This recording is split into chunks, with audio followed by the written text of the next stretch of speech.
Assalamualaikum warahmatullahi wabarakatuh. Perkenalkan kami dari kelompok 6 yang beranggotakan saya Putri Aisyah dengan NIM 090206-11040.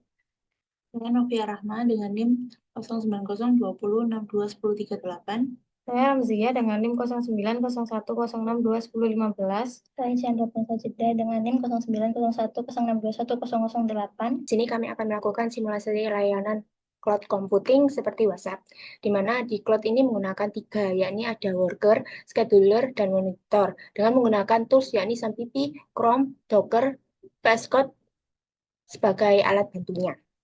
Selanjutnya kami akan melakukan simulasinya seperti berikut ini. Di sini saya menjelaskan untuk mengenai workernya. Jadi ini adalah isi dari worker pertama.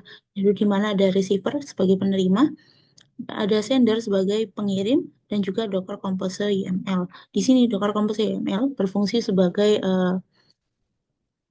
supaya layanan-layanan yang ada, yaitu receiver dan juga sender, berjalan di satu Docker yang sama.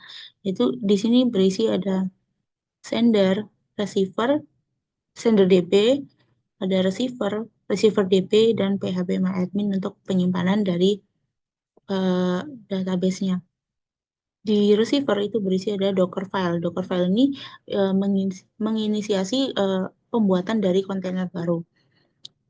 Lalu di eh, receiver ini adalah konfigurasi database yang mau diterima. Ada dari username, passwordnya. Lalu ada membuat koneksi dari database penerima, dan mengatur zonanya, lalu menerima datanya dari mulai namanya, eh, teksnya, atau bahkan filenya. Lalu di index.php adalah eh, tampilan dari receiver tadi. Dan ini aja juga init SQL, yaitu ini adalah tabel yang akan muncul saat adanya penerimaan file tadi.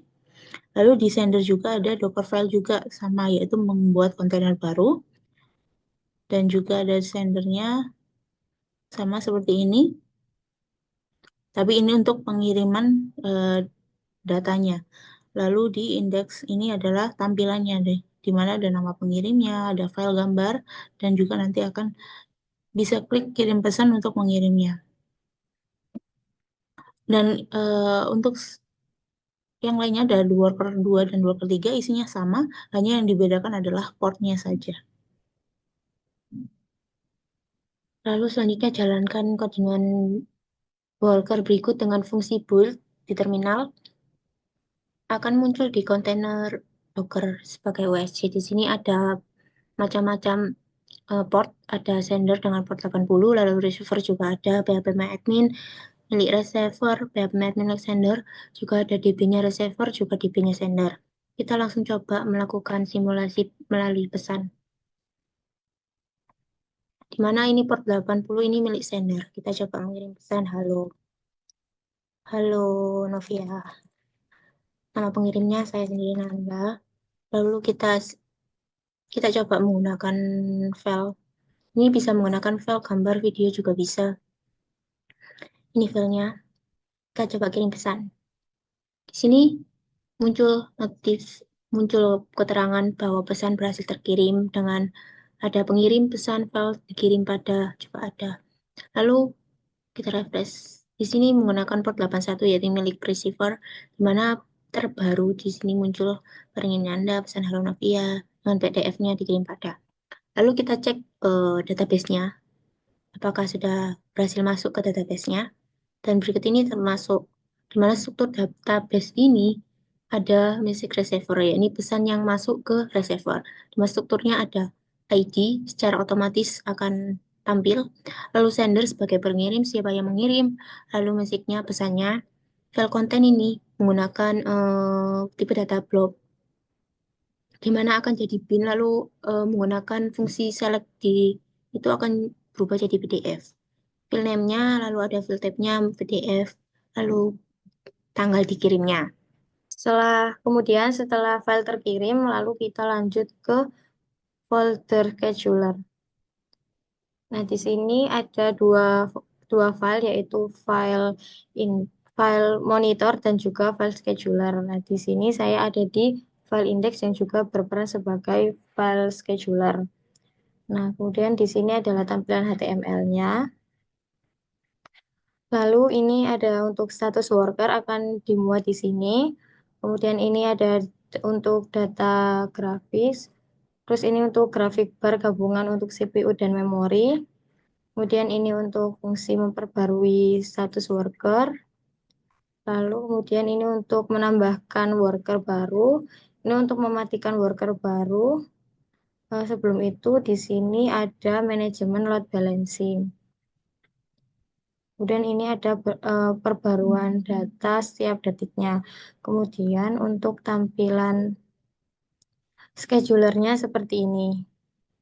Nah, ini scheduler itu tugasnya membagi tugas dan juga membuat worker baru. Jadi di sini worker satunya itu penggunaan CPU-nya masih 0,01% dan juga penggunaan memorinya ada, bentar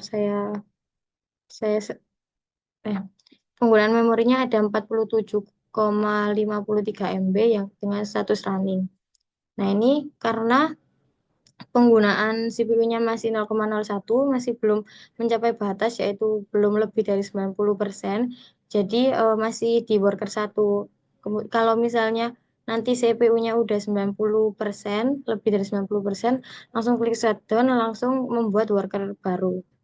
Kemudian akan dijelaskan monitoring. Baik, di sini di bagian monitoring terdapat satu kelas di mana yang berisi ada data untuk grafis gabungan untuk CPU dan memori, lalu fungsi untuk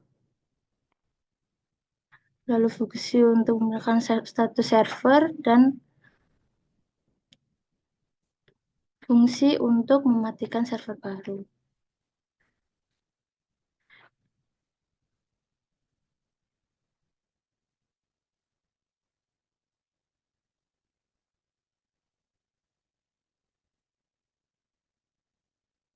Lalu jika file tersebut dijalankan, maka akan terlihat 3 worker yang berkembang ini. Namun hanya satu worker yang berjalan karena seperti yang dijelaskan di scheduler tadi, muatannya masih 0,01, belum mencapai 90%. Di sini ada server ID, ada CPU usage, ada memory usage, dan statusnya running. Kesimpulannya adalah kelompok kami dapat melakukan simulasi WhatsApp kelompok booting dengan mengirim pesan.